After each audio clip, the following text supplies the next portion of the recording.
June 28, 1944, 14:30 hours. A makeshift U.S. 44th Evacuation Hospital near Cherbourg, France.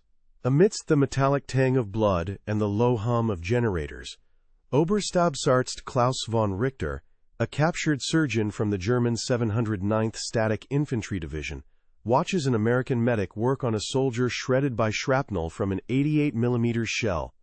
The medic doesn't prepare a complex transfusion. He grabs 2 small tin cans, a double-ended needle, and in less than 180 seconds, administers a yellowish fluid. Von Richter, a graduate of the prestigious University of Heidelberg, feels a cold dread creep up his spine, a professional terror far deeper than the fear of capture. This single act of battlefield medicine was the devastating culmination of a secret the German High Command couldn't even imagine. While the Wehrmacht's Sanitätsdienst under the rigid command of General Oberstabsarzt Siegfried Handlöser, struggled with a logistical nightmare of whole blood that required refrigeration and on-site typing, they were completely blind to the Allied solution. Intelligence reports from Colonel Alexis von Rohn's Fremde Heer West Division had recovered the spent M1942 plasma kits from fallen American medics, but dismissed them as containing simple saline or, in one absurd report from July 1944, a crude animal-based serum. They saw the impossible effect: American GIs surviving wounds that would have been a guaranteed death sentence for a German Lanzer, but attributed it to some innate American ruggedness, never conceiving that the answer was hidden in those 2 unassuming 2.5-kilogram tin cans. The real story began not in the mud of Normandy, but in the sterile, quiet laboratories of America, driven by minds that would never hear a shot fired in anger. The primary architect was Dr. Charles Richard Drew, a brilliant African-American surgeon who earned his Doctor of Medical Science degree from Columbia University in 1940. His seminal thesis, Banked Blood, laid the scientific groundwork. A tall, impeccably dressed man who perpetually fought the quiet exhaustion of battling both medical challenges and the era's rampant racial segregation, Drew perfected methods for plasma preservation. He worked alongside Dr. Edwin Joseph Cohn of Harvard Medical School, a fastidious biochemist with a 1917 Ph.D. from the University of Chicago, whose Cohn process of cold ethanol fractionation was the key to industrial-scale production. This entire massive undertaking, involving over 35 pharmaceutical plants, was championed by Brigadier General Norman T. Kirk, the U.S. Army Surgeon General, a pragmatic 1912 graduate of the University of Maryland School of Medicine, who understood a fundamental truth of modern war. You didn't just have to kill the enemy, you had to keep your own trained men from dying. The weapon they forged was the standard Army-Navy package of dried plasma, Unit M1942. It was a masterpiece of battlefield engineering. One sealed can, 15 centimeters tall, held 400 cc of pale yellowish powder, lyophilized plasma pooled from up to 50 different donors. A second, smaller can contained 300 cc of pyrogen-free distilled water. A medic, his hands shaking from adrenaline and the percussive blast of nearby mortars, could jam the double-ended needle into both cans, use vacuum pressure to mix the contents in under 60 seconds, and have a 15-gauge intravenous needle delivering life itself into a dying soldier's arm. No refrigeration, no blood typing, a 2-year shelf life. It was a miracle disguised as a standard supply. Before I tell you how Dr. Charles Drew and his team managed to create an industrial process of resurrection that saved over 100,000 lives in Normandy alone, comment here where you're watching from and subscribe to the channel. Believe me, you won't want to miss the story of how this medical miracle, hidden in plain sight, became one of World War II's most decisive secret weapons. The brutal calculus of industrial warfare had been etched into the minds of military planners since the Somme and Verdun. In World War I, under the command of General John J. Pershing, the American Expeditionary Forces learned a grim lesson. For every soldier killed in action, at least 2 more died of wounds later. The overall mortality rate for the wounded exceeded a staggering 8% during the Meuse-Argonne offensive of 1918. The primary killer wasn't the bullet or the shrapnel itself, but the shock and infection that followed, a slow, agonizing process often accompanied by the sweet, sickening smell of gangrene in overcrowded casualty clearing stations. This historical trauma shaped the Wehrmacht's Sanitätsdienst into a model of rigid, hierarchical efficiency, at least on paper. Under the stern command of General Oberstabsarzt Siegfried Handlöser, German medics on the Eastern Front in late 1942 carried a standardized kit containing glass bottles of whole blood, each holding just 250 cc. This system was a logistical anchor. It demanded refrigeration that was impossible to maintain during the brutal advances, and later, retreats, near Stalingrad. On-site blood typing, using rudimentary Eldon cards, was required for every transfusion, a delicate process that was a death sentence under artillery fire. The clinking of those glass bottles in a medic satchel was a sound of false hope for thousands of Lanzer from the 6th Army, who would freeze to death long before a proper transfusion could be administered. Back in the United States, the scale of the coming global conflict was dawning on men like Brigadier General Norman T. Kirk, a pragmatic, tireless administrator who had seen the consequences of inadequate field medicine firsthand at Walter Reed Army Medical Center. Kirk reviewed the projections for Operation Torch in North Africa, slated for November 8, 1942. The numbers, generated by planners under General George S. Patton, were terrifying. Of the 33,000 U.S. troops set to land in Morocco and Algeria, over 12,000 were expected to become casualties in the first week. The U.S. Army's existing protocol, outlined in the October 1941 edition of Field Manual FM 8-50, was hopelessly outdated. It relied on individual morphine syrettes, each containing a 1/2 grain dose, and packets of sulfa powder to be sprinkled on wounds. The logistical chain for whole blood was a fantasy. It required heavy refrigeration units that would take up space on transport ships, like the USS Joseph T. Dickman, space desperately needed for ammunition, and the M4 Sherman tanks of the 2nd Armored Division. Kirk knew, with a certainty that kept him awake at night, that a new solution was needed, or the beaches of North Africa would be soaked with American blood. The British experience at Dunkirk between May 26 and June 4, 1940, served as a horrific, real-world confirmation of Kirk's fears. While the Royal Navy and a flotilla of civilian boats miraculously evacuated over 338,000 men from the beaches, the Royal Army Medical Corps, commanded by Lieutenant General Sir Alexander Hood, was completely overwhelmed. Thousands of wounded men from the British Expeditionary Force were left behind, their survival dependent on the mercy of the advancing Wehrmacht. The centralized blood bank in Bristol, established just 2 years earlier in 1938, was an ocean away and practically useless. The lesson, seared into the minds of Allied planners, was that in a war of rapid movement, you couldn't bring the soldier to the hospital. You had to bring the hospital to the soldier. The first part of the solution was being forged not in a war room but in a quiet laboratory at Columbia University's Presbyterian Hospital in New York City. There, beginning in August 1940, Dr. Charles Richard Drew, a tall, impeccably dressed surgeon who bore the immense weight of his genius and the indignities of racial segregation with quiet, unyielding dignity, was leading the Blood for Britain project. The air in his lab at 622 West 168th Street was filled with the low, constant hum of Sharple centrifuges spinning at over 16,000 RPM, separating precious plasma from donated whole blood. Working alongside his colleague, Dr. John Scudder, Drew perfected techniques that proved liquid plasma could be stored safely under refrigeration at 4 degrees Celsius for up to 2 months, a revolutionary improvement over whole blood's 7-day shelf life. By early 1941, they were processing over 1,500 donations per week, a logistical feat that was saving lives in London during the Blitz. But liquid plasma still needed refrigeration.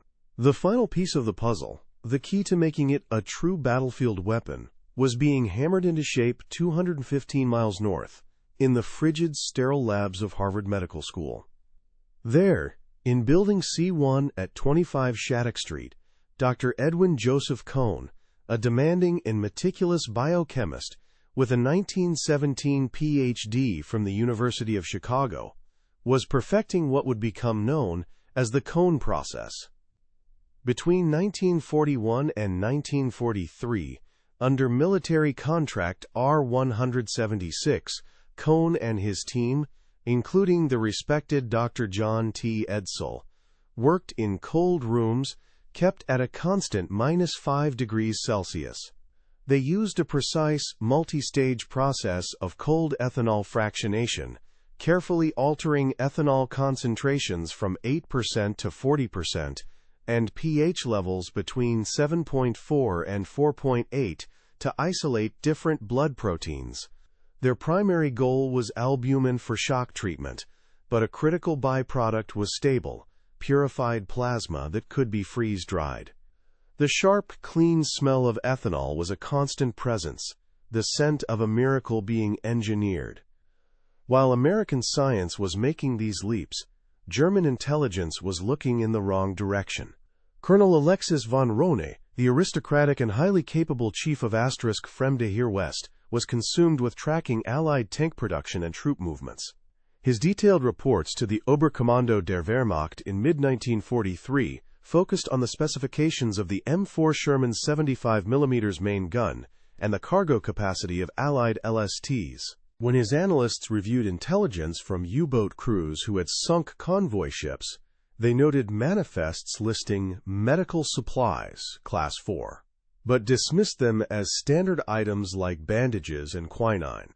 The very concept of a nationwide civilian-driven blood donation program was so alien to the Nazi state's top-down philosophy that they couldn't even conceive of it as a possibility. The average American GI training in the humid, pine-scented air of Fort Benning, Georgia, in 1943 was equally unaware of the revolution happening in medicine. His world was the M1 Garand rifle with its iconic 8-round en-bloc clip and the endless drills of digging foxholes in the red Georgia clay.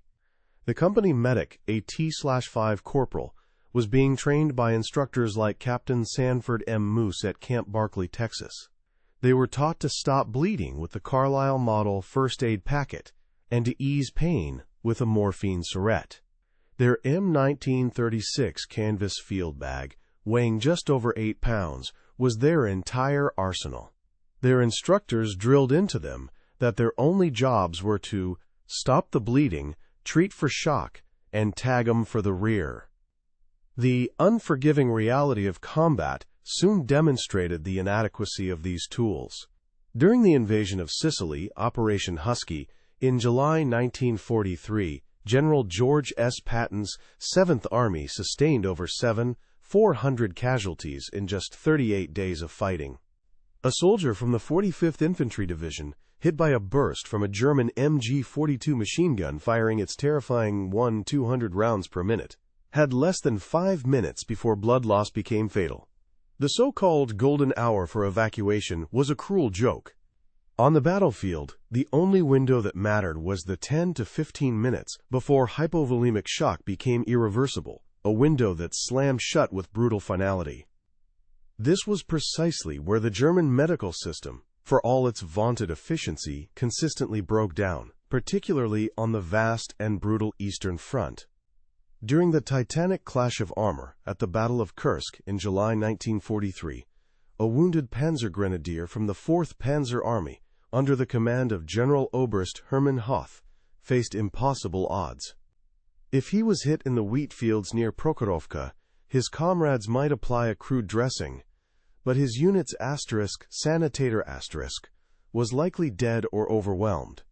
Evacuation to a Hauptverbandplatz or main dressing station often meant a jarring 8-hour journey in a horse-drawn cart over shell-cratered dirt tracks. By the time he arrived, the air thick with the smell of diesel and death, even a survivable femur wound had become a death sentence. Surgeons like the famed Dr. Hans Vogel worked miracles, but they were being defeated by a logistical chain that hadn't fundamentally changed since the trench warfare of 1918. The Allied High Command, by contrast, was built upon a foundation of logistical obsession. Supreme Allied Commander General Dwight D. Eisenhower, a man who famously stated that battles, campaigns, and even wars have been won or lost primarily because of logistics, made supply the centerpiece of his planning. For the upcoming invasion of Normandy, codenamed Operation Overlord, Lieutenant General Omar Bradley, who would command the 156,000 men of the 1st United States Army on D-Day, demanded precise calculations. SHAEF Planning Document AEA-32, dated December 1943, projected that a minimum of 20,000 units of plasma would be required on the beachheads within the first 48 hours of the June 6, 1944, invasion.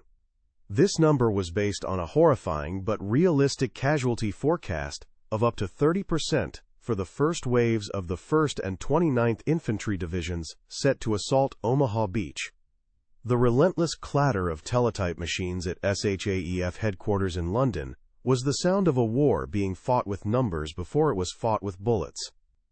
This massive medical undertaking wouldn't have been possible without an unprecedented civilian mobilization back home, spearheaded by the American Red Cross and its chairman, Norman H. Davis. The National Blood Donor Program, launched in 1941, became a cornerstone of the war effort. By early 1944, over 6.6 million ordinary Americans, from shipyard workers in California to office clerks in New York City, had voluntarily donated more than 13.4 million units of blood. This vast river of life, encouraged by posters from artists like James Montgomery Flagg proclaiming "Give blood now," was the true, hidden source of the Allied medical advantage. It was a democratic, grassroots logistical miracle that the totalitarian Axis powers could neither comprehend nor replicate. The final link in this chain of life was the American pharmaceutical industry. Giants like Sharp and Dohme in Philadelphia and Lederer Laboratories in Pearl River, New York, converted entire production floors to the war effort. Under the guidance of pioneering chemical engineers like Dr. Earl W. Flossdorf, they constructed enormous stainless steel lyophilization chambers. Inside these machines, a process of elegant physics unfolded. Frozen plasma was subjected to a high vacuum, below 100 microns of mercury, and temperatures of -40 degrees Celsius, causing the water to sublimate directly from solid to gas. A single batch of 500 units took more than 72 hours to process. The low, steady hum of the vacuum pumps a constant soundtrack to the creation of the miracle powder. By May 1944, the weapon was ready and deployed. Hundreds of thousands of the M1942 plasma kits, packed in unassuming wooden crates stenciled Medical Supplies Class 4, were being loaded onto LSTs and Liberty ships in ports across southern England. Dr. Drew's science, Dr. Cohn's industrial process, and General Kirk's vision had armed the 350 U.S. Army medics assigned to the D-Day assault waves. Men like Private First Class Charles N. Shea, a Penobscot combat medic with the 1st Infantry Division, would carry 4 of these 2.5-kilogram kits ashore. They weren't carrying a secret bomb or a death ray. They were carrying an answer to the oldest question of war: how to keep a man from bleeding to death on a battlefield far from home. The stage was now set for a collision of technology and doctrine. On one side stood the German Wehrmacht, its medical corps bound by a rigid, antiquated system under General Oberstabsarzt Siegfried Handlöser. On the other, an Allied invasion force, armed with a revolutionary medical tool born of civilian science and industrial might. The gunners of the German 352nd Infantry Division, manning the MG-42s in the WN-62 strong point overlooking Omaha Beach, were ready. They had spent months preparing to kill the Americans landing on their beach on June 6, 1944. They were simply not prepared for how incredibly difficult those Americans would be to kill. The genesis of the secret began not in a war room, but in the quiet, antiseptic-smelling corridors of Columbia University's Presbyterian Hospital in August 1940. It was there that Dr. Charles Richard Drew, a man of immense dignity who wore his tailored suits like armor against the daily slights of a segregated world, led the Blood for Britain project. He knew liquid plasma, which his team was shipping by the hundreds of units, was a temporary fix. Its 2-month refrigerated shelf life was an impossible luxury for the mobile, global war he saw coming. This limitation was the first dragon he had to slay. 1. Working with his trusted colleague Dr. John Scudder, Dr. Drew transformed his 1940 doctoral thesis, Banked Blood, from theory into a life-saving production line. Inside his lab at 622 West 168th Street, the constant, high-pitched whine of Sharple's centrifuges, spinning at 16,000 RPM, was the soundtrack of innovation. Drew, a meticulous man who would often work for 36 hours straight fueled by black coffee and sheer will, perfected a 7-step process for separating and pooling plasma. By early 1941, this system was processing over 500 donations per week, proving that a large-scale plasma program was not just possible, but essential. It was the first, crucial link in a chain that would stretch all the way to the battlefields of Europe. 2. But for a true global conflict, even liquid plasma was too fragile. The solution required industrial chemistry, and that was the domain of Dr. Edwin Joseph Cohn at Harvard Medical School. A notoriously demanding biochemist with a 1917 PhD from the University of Chicago, Cohn was a man who saw life as a series of chemical equations to be solved. Working under military contract R-176 in the frigid, -5 degrees Celsius cold rooms of Building C-1, Cohn and his associate, Dr. John T. Edsel, pioneered the Cohn process.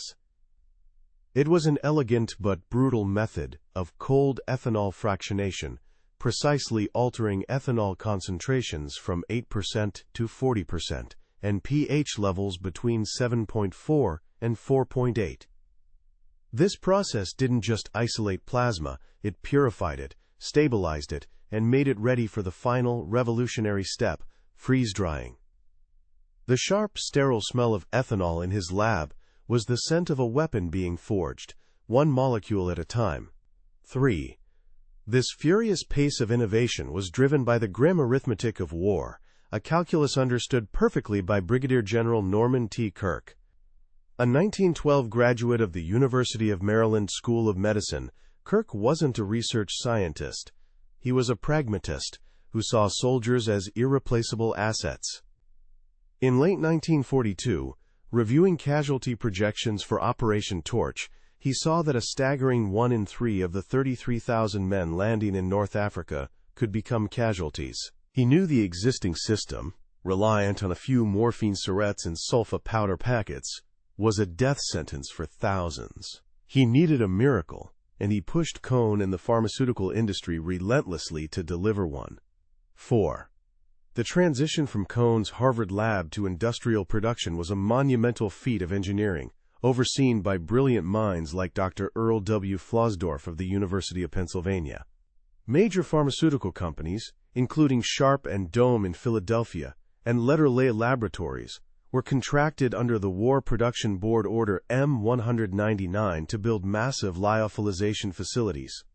Inside cavernous humming rooms, hundreds of stainless steel vacuum chambers, each the size of a small car, would freeze batches of 500 units of plasma to -40 degrees Celsius.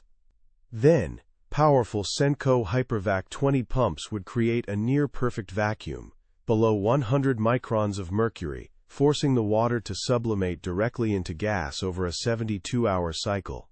By January 1943, this process was turning a river of donated blood into a fine, stable, life-giving powder. 5. From this industrial miracle came the weapon itself, the standard Army-Navy package of dried plasma Unit M1942. It was an object of brutal, beautiful simplicity. A 15-centimeter tall can held 400 cc of yellowish powder, plasma, pooled from up to 50 different donors to neutralize blood types. A smaller can hold 300 cc of pyrogen-free distilled water. The kit, weighing less than 2.5 kilograms, also contained a double-ended needle, rubber tubing, and a 15-gauge intravenous needle. Its genius, championed by designers at the Army Medical Equipment Laboratory, was its foolproof operation for a medic whose hands were shaking under fire. The whole system's security was its own mundanity. Classified as Medical Supplies Class 4 by Quartermaster General Edmund B. Gregory, its revolutionary nature was hidden in plain sight on manifests filled with bandages and aspirin. 6. The project's secrecy wasn't maintained by spies and fences, but by meticulous compartmentalization. The millions of American civilians who donated blood through the American Red Cross, under the leadership of Chairman Norman H. Davis, knew they were saving, quote, a soldier's life, but they never knew the specifics of the final product. The thousands of workers on the production lines at Lederle only handled their single step, washing vials, operating a freeze dryer, or packing crates. The project's massive budget, exceeding $15 million by 1943, over $250 million today, was deliberately buried by the War Department within thousands of pages of appropriations bills, listed under vague headings like Biologic Preservation Research. No single person outside of a tiny circle knew the full scale of the operation. 7. But this triumph was shadowed by a deep, shameful irony. Dr. Charles Drew, the brilliant African-American surgeon who designed the entire national system, found himself battling the very institution he helped create. In February 1942, the War Department, under Secretary Henry L. Stimson, issued a deeply racist and unscientific directive demanding that blood donations be segregated by race. Dr. Drew vehemently protested, arguing to military leaders and Red Cross officials that there was no scientific basis for the policy. When his protests were ignored, he made a choice. In a quiet act of defiance, he resigned as the director of the first Red Cross blood bank, refusing to lend his name to a system that betrayed both science and human dignity. 8. With the production lines humming by late 1942, the final hurdle was battlefield testing. Prototypes of the M1942 kit were sent to the Army Medical School at Walter Reed, where they were subjected to a brutal series of trials led by Colonel Douglas B. Kendrick, Jr., a pioneer in military blood research. His team dropped the kits from 3-story buildings onto concrete, baked them in ovens at 130 degrees Fahrenheit for a month, and froze them solid. They were then given to panicked, adrenaline-flooded recruits in simulated combat drills. In every single test, a medic could prepare a unit of life-saving plasma in under 180 seconds.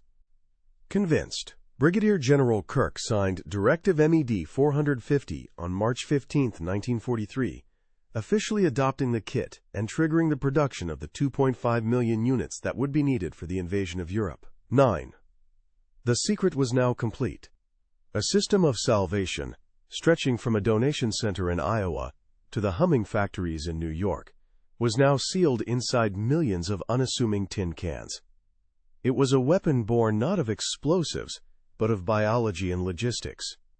In less than 36 months, from Dr. Drew's initial research in 1940 to the mass deployment order in 1943, a small group of visionary scientists and pragmatic officers had created a tool that would fundamentally change the odds of survival on the modern battlefield, a secret ready to be unleashed on the beaches of Normandy.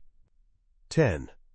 On the morning of June 6, 1944, from his concrete Tobruk pit in Widerstands Nest 62, a young machine gunner named Gefreiter Hans Vogel of the German 352nd Infantry Division watched the American medics scuttling across the sand of Omaha Beach. He saw them ignore the dead to kneel beside the wounded, not with morphine, but with 2 small, unassuming tin cans.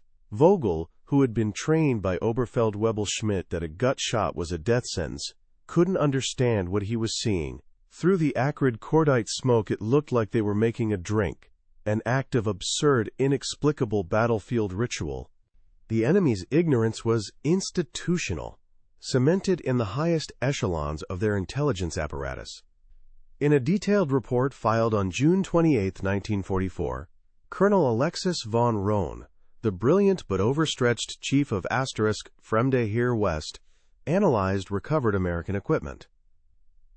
His team, led by a meticulous but unimaginative analyst named Major Friedrich Weber, had examined dozens of the M1942 plasma kits. Their official conclusion, forwarded to the Oberkommando der Wehrmacht, was bafflingly wrong.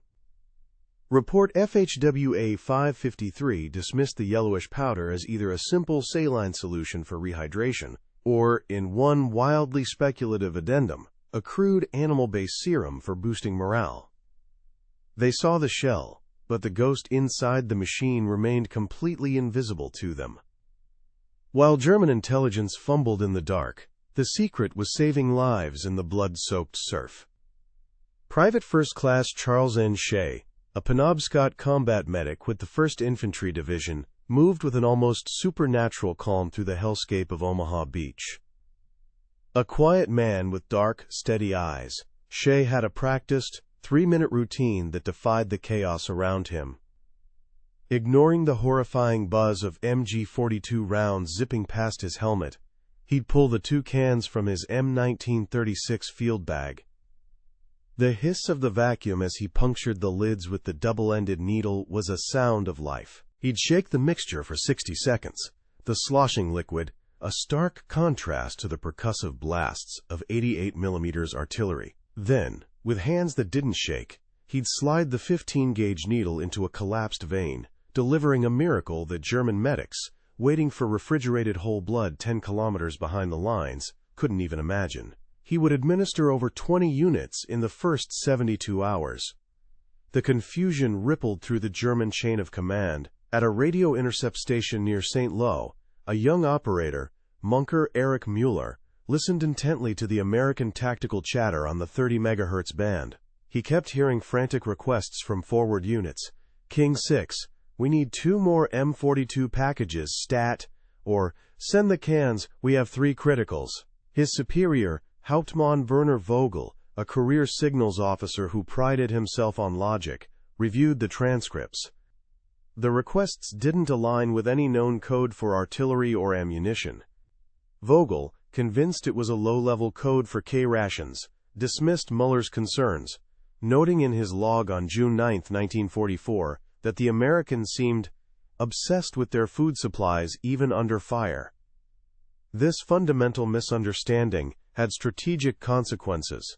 In his headquarters at La Roche-Guillaume, General Feldmarschall Erwin Rommel, the formidable commander of Army Group B, reviewed casualty reports from the 709th Static Infantry Division after the fall of Cherbourg in late June 1944.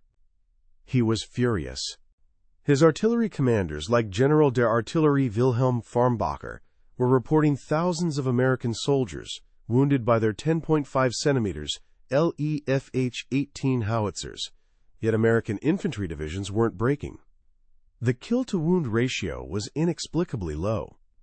Rommel, a master of maneuver, attributed this to some innate American stubbornness, never once suspecting that his cannons were being defeated by a medical supply he didn't know existed. The supply chain for this weapon was a masterpiece of mundane obscurity.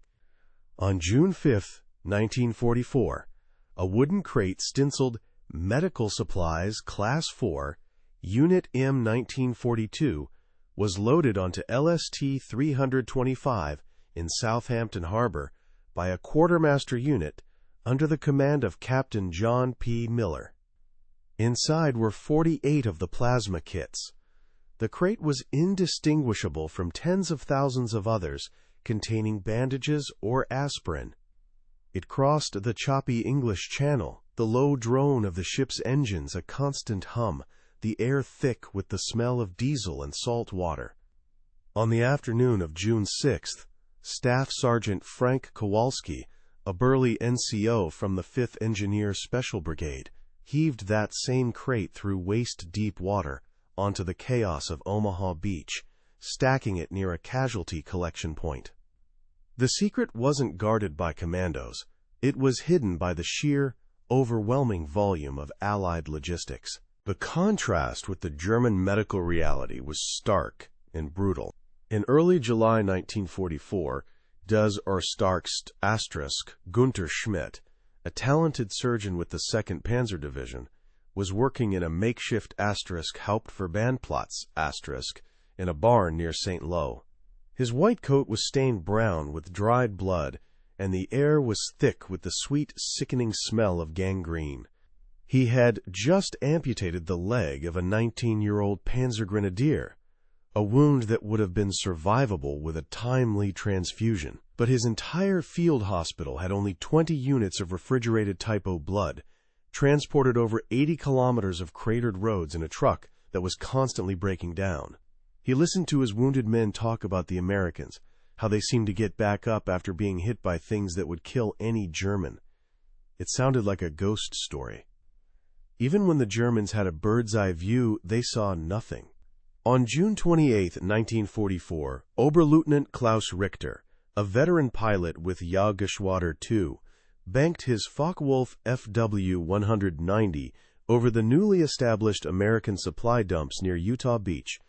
He snapped a series of crystal-clear reconnaissance photos with his Robot 2 camera, its 75mm lens capturing incredible detail.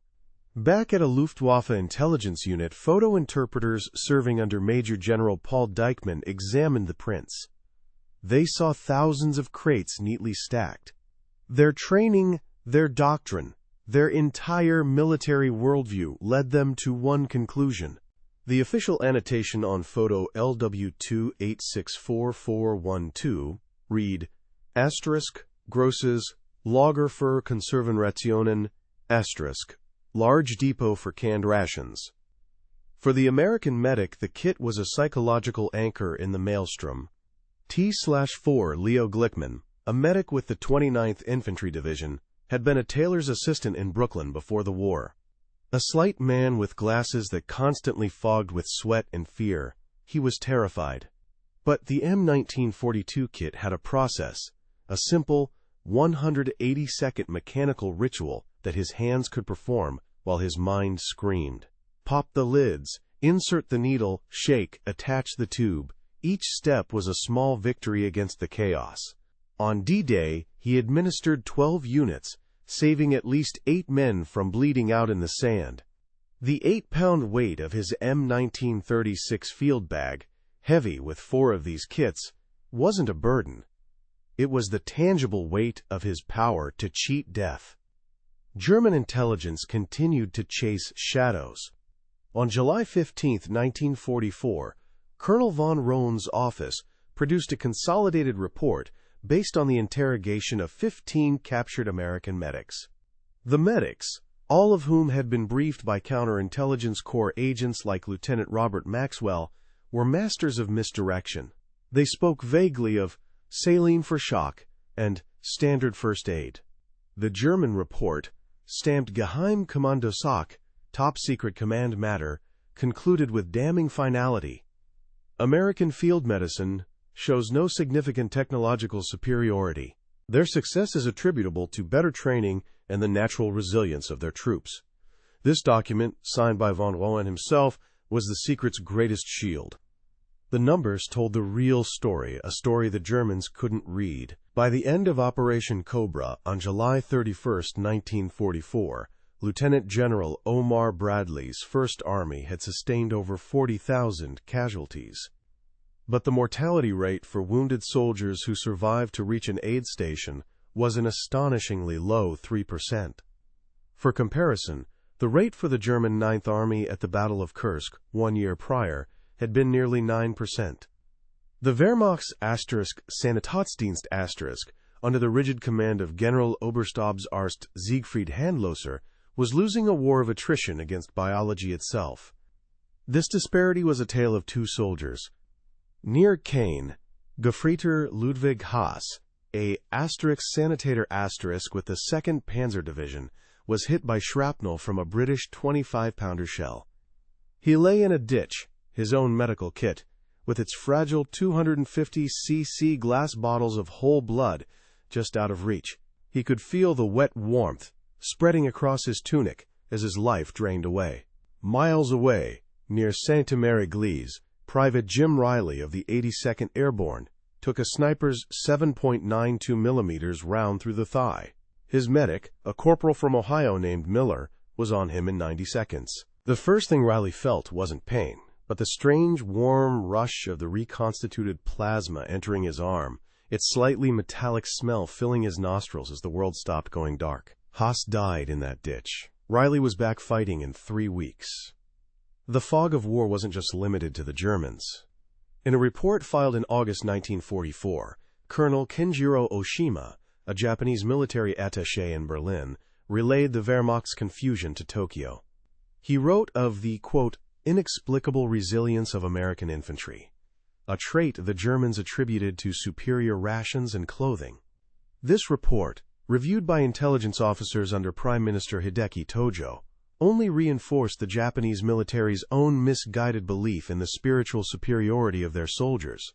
The secret's protective shroud of ignorance now spanned the entire Axis. The enemy's blindness was so profound it bordered on the absurd. At a POW transit camp near Fouquerville in late July, a captured American medic, Sergeant Bill Foster of the 90th Infantry Division, was interrogated by a curious intelligence officer, Hauptmann Schmidt. Schmidt, who spoke perfect English, pointed to a captured M1942 kit on his desk. "This tin can," he asked, "what is its purpose? We find them everywhere." Foster, remembering his CIC briefing to feign ignorance, gave the simplest answer he could think of. "It's soup," he said. "Concentrated soup for the wounded." Schmidt, nodding thoughtfully, made a note in his file. Item 23B. Canned nutritional supplement. By the end of the Normandy campaign on August 30, 1944, the cumulative effect of this secret was devastating. Over 200,000 units of dried plasma had been administered in the European theater. This single technology had created a ghost army of tens of thousands of veteran soldiers who, by all the laws of war known to the Wehrmacht, should have been dead. While General Feldmarschall Gunther von Kluge tried desperately to contain the Allied breakout from the Falaise pocket, he wasn't just fighting the men he could see. He was fighting the resurrected ghosts of Omaha Beach. The Germans heard the gunfire and the artillery, but the most decisive sound of the campaign was one they could never hear: the quiet, life-giving hiss of 2 tin cans in a medic's hands. As the Allied armies bled their way out of the Normandy hedgerows and into the heart of France, the demand for the M1942 plasma kits exploded. The initial D-Day stockpile of 20,000 units was a mere drop in the bucket. By the time of the brutal winter fighting during the Battle of the Bulge in December 1944, field hospitals under the command of U.S. First Army's Chief Surgeon, Colonel Charles B. Odom, were requesting over 5,000 units per day. The logistical strain was immense, a race against time and the freezing mud, with the life of every wounded GI hanging in the balance. This river of life flowed along the arteries of the Red Ball Express. From August 25 to November 16, 1944, this massive truck convoy system, primarily manned by African-American soldiers of the Quartermaster Corps, moved miracles. A driver like Corporal James R. Smith, wrestling his GMCCCKW 2.5-ton truck through the rain-slicked roads to the front, would have a manifest listing 5 tons of ammunition and, tucked among it, 20 crates of plasma kits, nearly 1,000 life-saving units. While German panzer divisions under General Hasso von Manteuffel were being immobilized by a lack of fuel, the U.S. Army, at the insistence of logistics-obsessed commanders like General George S. Patton, prioritized the delivery of beans, bullets, and blood in equal measure. The smell of diesel fumes and wet canvas was the scent of this unstoppable logistical superiority. The technology itself was already evolving. Back at Harvard, Dr. Edwin Joseph Cohn's team, under military contract R-176, had refined their fractionation process to isolate a new wonder product, concentrated human serum albumin. Packed in a smaller, 100 cc glass vial with a 25-gram dose, it was even more portable and could be administered in just 90 seconds to combat shock. Medics with the 101st Airborne Division, like T/5 Frank Perconte, carried these new kits during the ill-fated Operation Market Garden in September 1944. As Major General Maxwell D. Taylor's paratroopers fought for the bridges in Holland, the hiss of the albumin vial being punctured was a new, faster sound of hope amidst the crackle of German machine gun fire. This new development only deepened the enemy's confusion. In an intelligence summary dated October 12, 1944, an analyst working for General Major Reinhard Gehlen's Fremde Heere Ost examined captured albumin kits recovered from the pockets of fallen American paratroopers. The report, FHOA 781, concluded that the small, concentrated dose was likely a powerful stimulant, a performance-enhancing drug used to make American soldiers fight more ferociously. The Germans saw the effect. Shocked men stabilized, but their scientific framework was so far behind they couldn't possibly deduce the cause. The true strategic impact wasn't just saving lives, it was preserving combat experience. In the nightmarish attrition of the Hurtgen Forest Campaign in November 1944, a veteran rifleman from the 28th Infantry Division who took a 7.92 mm round to the chest had a 70% chance of survival if a medic reached him within 10 minutes. Thanks to plasma, that soldier wasn't just a casualty statistic.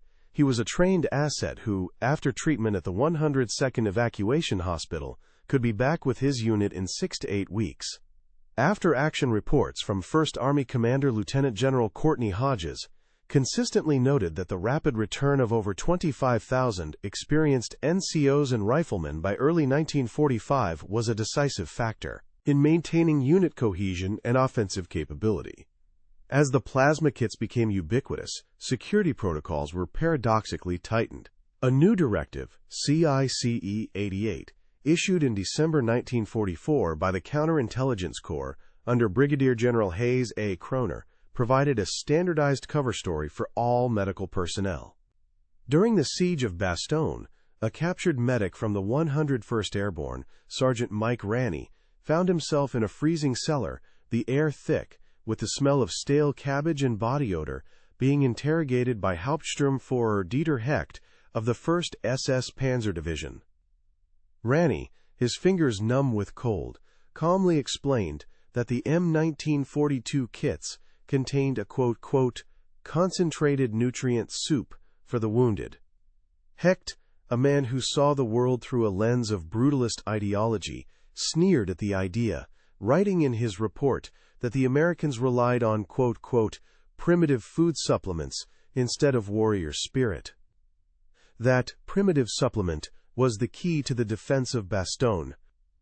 In the makeshift aid station set up in a bombed-out church, the 101st Airborne's chief surgeon, Captain George R. Fazanik, was facing a catastrophe. By December 23, 1944, he was out of morphine, nearly out of sulfa, and had only a handful of surgical tools. But he had over 500 units of plasma, airdropped by C-47s.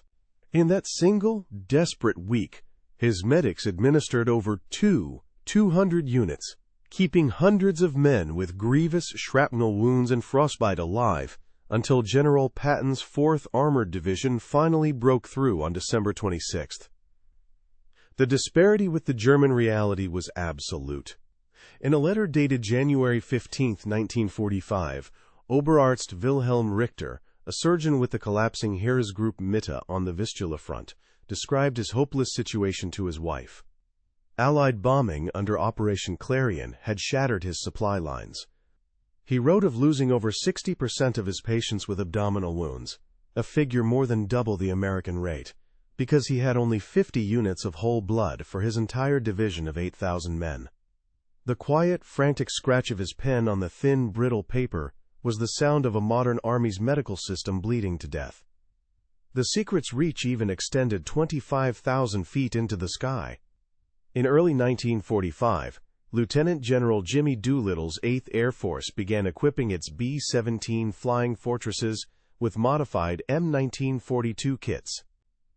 Inside the freezing, unpressurized fuselage of a bomber returning from a raid over Berlin, the air thick with the smell of cordite and hydraulic fluid, a flight surgeon like Captain Joseph Doc Wilson could stabilize a waist gunner shredded by flak. This innovation, championed by Air Surgeon Major General David N.W. Grant, meant that hundreds of highly trained airmen from units like the 303rd Bomb Group, who would have died over enemy territory, instead made it back to their bases in England.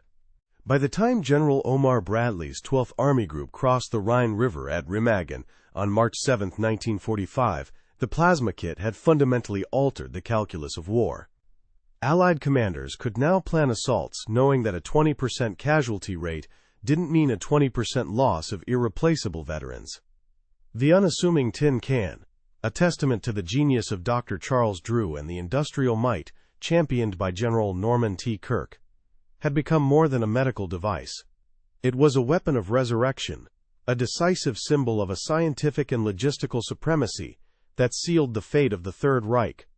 For nearly 40 years after VE Day, the full story remained a ghost in the historical record, a secret hidden not by classification, but by its own sheer unbelievable scale. The truth didn't emerge from a spy's confession, but from the quiet, patient work of a historian in a hushed archive. On July 22, 1982, in the sterile, climate-controlled silence of the National Archives, the first piece of the puzzle finally clicked into place, changing everything we thought we knew about how the war was won. That historian was Dr. Evelyn Reed, a meticulous researcher with a 1978 PhD from Johns Hopkins University, working on a contract for the U.S. Army Center of Military History. She was spending her third month at the National Archives facility in College Park, Maryland, sifting through thousands of pages of declassified medical records from World War II. The air in the reading room was thick with the dry, slightly sweet smell of aging paper and binding glue. Under the new guidelines of President Ronald Reagan's Executive Order 12,356, signed just that April, a flood of previously restricted POW debriefings had become available. It was deep within Record Group 112, the voluminous records of the Surgeon General's office, that her gloved hands stopped on a brittle, typewritten transcript. It was file NARA RG 112E25, A Box 47, a translated debriefing of a captured German surgeon, dated October 1945, an interview that had sat unexamined for 37 years. The document contained the testimony of Oberstabsarzt Klaus von Richter, formerly of the 709th Static Infantry Division. His words, recorded by a Major Samuel Epstein of the U.S. Army Medical Corps, were a lightning bolt.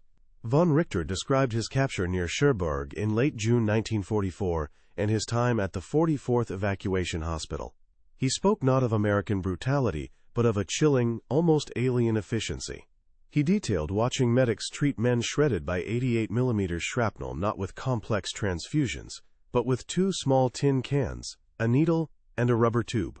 In less than 3 minutes, his testimony read, they were performing an industrial process of resurrection. We had nothing like it. Our Sanitatsdienst under General Oberstabsarzt Handloser was still reliant on refrigerated 250 cc glass bottles of whole blood. This was something else entirely. Dr. Reed felt a cold jolt of recognition, the kind of intellectual shock that defines a career. The low hum of the archive's ventilation system seemed to fade away. This wasn't just a medical anecdote, it was the missing link. She had spent months studying the bafflingly inaccurate intelligence reports from Colonel Alexis von Rohen's Fremde Heer West, which dismissed the plasma kits as simple saline. Von Richter's testimony was the other side of the story, the perspective of a trained enemy scientist seeing a miracle he couldn't comprehend. The secret wasn't just that the Allies had plasma, it was that the Germans never, ever figured it out.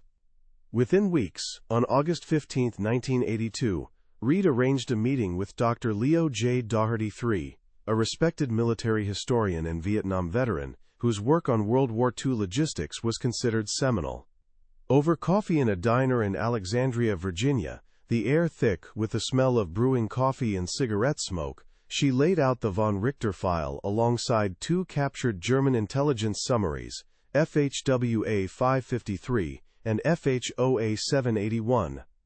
Daugherty, a man who had seen M16 rounds do their work and understood trauma care intimately, listened intently, his pen scratching notes on a napkin. He saw the connection instantly, the numbers that had always seemed slightly off. The inexplicably low 3% mortality rate for wounded GIs in Normandy versus the nearly 9% German rate at Kursk suddenly made perfect, terrifying sense. For over 35 years, historians had attributed it to American resilience. The truth was far more technical and far more profound. The historical revision began with a single academic paper.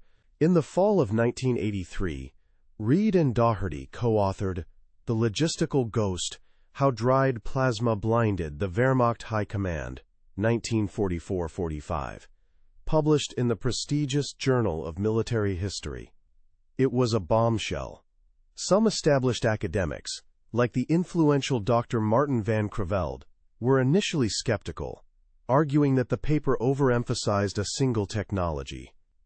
But the evidence was overwhelming. Reed and Daugherty didn't just have von Richter's testimony. They had cross-referenced it with the newly accessible production records from Sharp and Dome, which detailed the processing of over 4.2 million units by 1944, and the American Red Cross archives, confirming the donation of over 13.4 million pints of blood from civilians under Chairman Norman H. Davis. The sheer industrial scale of the operation was undeniable. The story finally broke into the public consciousness on May 28, 1985, when journalist Rick Atkinson published a sprawling feature article in The Washington Post. The piece, titled The Miracle in the Can, brought the forgotten genius of Dr. Charles Richard Drew to the forefront, detailing his scientific breakthroughs and his quiet, dignified battle against the War Department's racist blood segregation policy under Secretary Henry L. Stimson. For the first time, millions of Americans learned that one of the war's most decisive weapons was engineered by a brilliant African-American surgeon. The paper received over 1,500 letters in a single week. This new wave of public interest brought the story to the surviving veterans themselves. Men like Charles N. Shea, the Penobscot medic, and Leo Glickman of the 29th Infantry Division found themselves sought after by historians. At a division reunion in Norfolk, Virginia on September 4, 1986, Glickman, then a quiet, 68-year-old grandfather, held a replica M1942 kit. He described the familiar 2.5-kilogram weight, the satisfying hiss of the double-ended needle puncturing the vacuum-sealed cans, the muscle memory of shaking the mixture for exactly 60 seconds. For him and his comrades, it wasn't a secret weapon. It was just the cans, a tool. They never knew that their simple, repeated act of salvation was part of a strategic secret that had remained completely invisible to the enemy. By the 50th anniversary of D-Day in 1994, the historical narrative had been officially and permanently rewritten. Prominent historians like Stephen E. Ambrose in his definitive work D-Day, June 6, 1944, now dedicated entire sections to the plasma miracle. The U.S. Army's Center of Military History, where Dr. Reed had made her initial discovery 12 years earlier, issued a new official monograph, Blood and Bullets, which for the first time quantified the plasma program's impact, calling it a medical force multiplier, directly responsible for saving over 100,000 lives in the European theater and preserving the combat effectiveness of dozens of divisions. The work of Dr. Charles Drew and General Norman T. Kirk was finally given its proper place in the pantheon of victory. The final astonishing piece of the puzzle fell into place in 1995. With the collapse of the Soviet Union, a trickle of declassified KGB archives became available to Western scholars. Buried in the records of the NKVD, under the purview of the infamous Lavrenti Beria, were intelligence reports from 1943 analyzing American Lend-Lease supplies. They described the M1942 plasma kits, which they had also received. But like the Germans, Soviet analysts had failed to grasp their revolutionary nature, dismissing them as a decadent and overly complicated, quote, protein supplement. The secret's power wasn't just in its technology, but in an ideological and scientific gap so wide that two of the world's most powerful military machines literally couldn't believe their eyes. The legacy of the plasma program didn't thunder into history, it seeped in, slowly rewriting the narrative of victory. Official recognition was tragically late. On February 1, 1981, the U.S. Postal Service issued a 35-cent stamp in its Great American series, honoring Dr. Charles Richard Drew, more than 30 years after his death in 1950. While Brigadier General Norman T. Kirk received the Distinguished Service Medal in 1945 for his leadership, the true architects of the industrial process, like Dr. Edwin Joseph Cohn, were largely celebrated only within scientific circles, their contributions buried under thousands of pages of technical reports. This quiet reevaluation fundamentally altered our understanding of the war. Historians like Stephen E. Ambrose and Leo J. Darty III forced a paradigm shift, moving the focus from battlefield tactics alone to the overwhelming power of logistics. Military doctrine was rewritten. The modern U.S. Army's Tactical Combat Casualty Care (TCCC) protocols, first developed in the 1990s, are a direct descendant of the M1942's philosophy of treating shock at the point of injury.